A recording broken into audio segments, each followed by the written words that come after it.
Tesla just lost something bigger than a quarterly target. It lost its global crown. Last year, the company everyone thought was untouchable delivered about 1.85 million vehicles across the Pacific. A Chinese brand most Americans still can't pronounce quietly rolled 4.27 million cars off its lines and raked in more revenue than the house of Musk itself. The brand is BYD, and what it did in a single year is turning the auto industry upside down. How did a former cell phone battery supplier transform into the world's most dangerous carmaker? Why are European cities ripping out bus fleets to go all-electric under its logo? And is Tesla's decline a speed bump or the start of a slide it can't stop? Let's rewind 30 years, follow the money, and uncover the silent mechanics behind BYD's overnight success. Wang Chuanfu was the ninth child of an impoverished farming family in rural Anhui. With a chemistry degree and a chip on his shoulder, he founded BYD in 1995 in a rented shed the size of a two-car garage.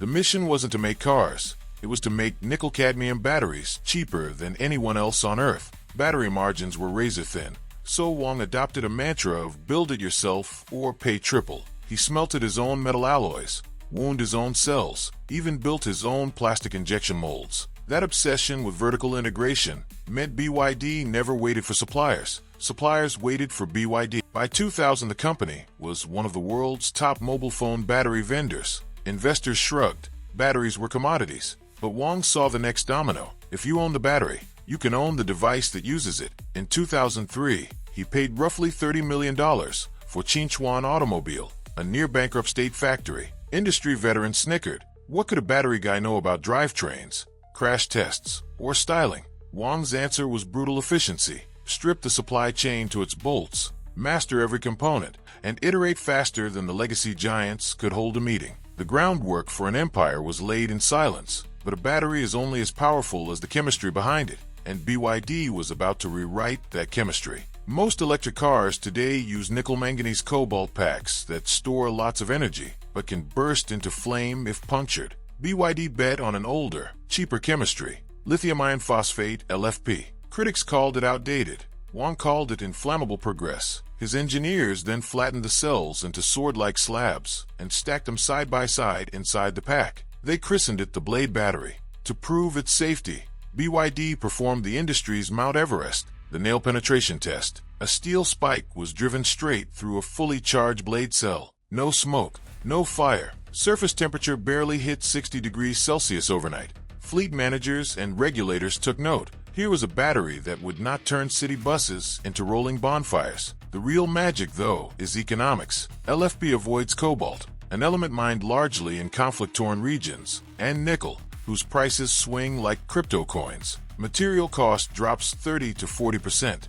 BYD owns the cathode recipe, the anode factory, and even the recycling line. That means it can sell a compact sedan for thousands less than Tesla's Model 3 and still pocket healthy margins. Safety becomes a marketing line. Cost becomes a weapon. Cheap, safe batteries are potent, but pair them with lightning-fast charging and they become lethal. March 2025, Shenzhen. Under neon spotlights, BYD unveiled its Super E platform, an 800 to 1000 V architecture that gulps electricity at a jaw-dropping 1 megawatt peak. In plain English, 5 minutes plugged in equals 400 kilometers of highway range. Gas station convenience, minus the fumes. Compare that with Tesla's brand new V4 superchargers, which just crept up to 325 kilowatts for select Cybertrucks. That's fast, but it's not megawatt fast, and most Model 3 or Y owners will never see it. The charging gap demolishes one of the last psychological hurdles to EV adoption: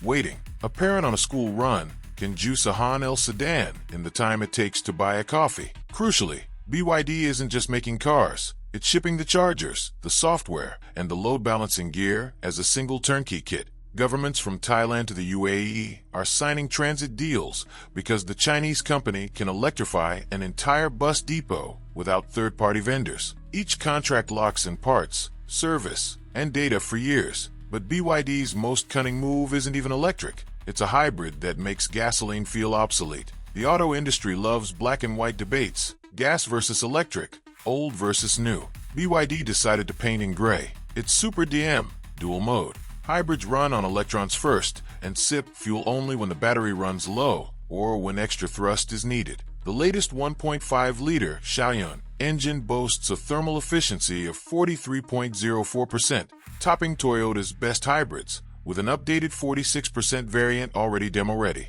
Real-world translation: a Song Plus DMI SUV can cover the average European commute on electricity alone, then cruise a combined 1,300 miles before empty. For governments whose charging grids lag demand, that's irresistible. Spain's taxi unions are lobbying for subsidies to swap diesel Skodas for plug-in BYDs that have running costs. Hybrids also provide a regulatory Trojan horse. They sneak BYD into nations that still tax harshly or protect local automakers with quota walls. Once foot is in door, service centers spring up, charging plazas follow, and pure electric BYDs roll in soon after. The company isn't just scaling technology, it's scaling geography, and sometimes stumbling along the way. BYD aims for 800,000 overseas sales in 2025. The strategy: build wherever tariffs are low. In California, it churns out electric buses for LA Metro. In Hungary, a plant opens this fall to feed EU demand. Rumors swirl of a Mexico factory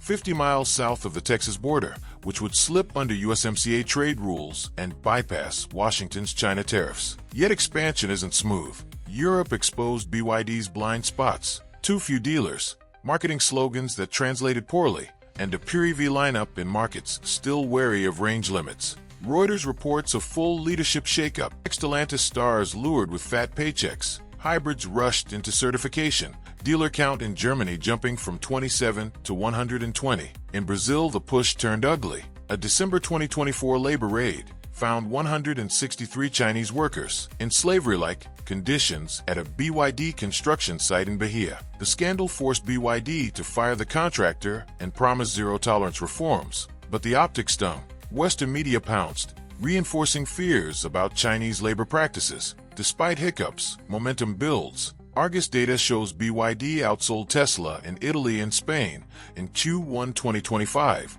and is closing fast in Germany and the UK. In Southeast Asia, BYD cars line Bangkok streets, while Tesla's presence is a rounding error. All of this would matter less if Tesla were sprinting ahead, but the Silicon Valley giant is stumbling. Numbers don't lie. Tesla's Q1 2025 deliveries slid 13% year-over-year to 336,681, triggering a 44% stock dive. Analysts label the situation code red. Elon Musk's foray into U.S. politics, running the Department of Government Efficiency, aka Doge, became a lightning rod. Business Insider bluntly states, brand damage may be permanent. While Musk live streams policy rants on X, European sales plunged 45%, leaving room for BYD's hybrids to grab taxi fleets. Price cuts intended to boost volume instead slice margins. Net income collapsed 71% last quarter. Technically, Tesla still leads in fully autonomous ambitions,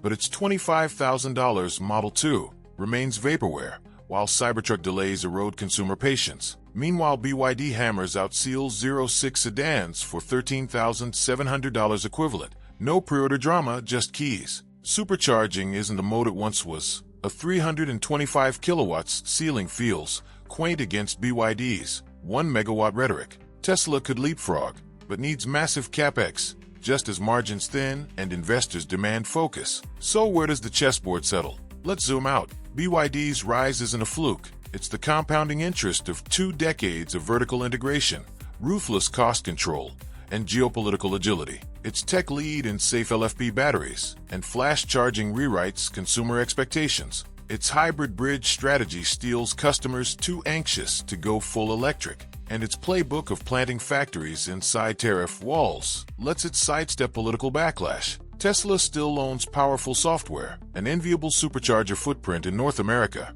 and the brand halo of being first. But halos fade. The new race is fought on price, charging speed, and local manufacturing incentives, arenas where BYD is already playing. Trade tensions could slow the Chinese giant. EU politicians float tariff hikes and U.S. lawmakers eye security reviews of connected Chinese cars. Labor abuse headlines could tarnish its image. Yet BYD's response time is frighteningly quick. Fire a contractor, hire local execs, add hybrids overnight. Legacy automakers move in quarters.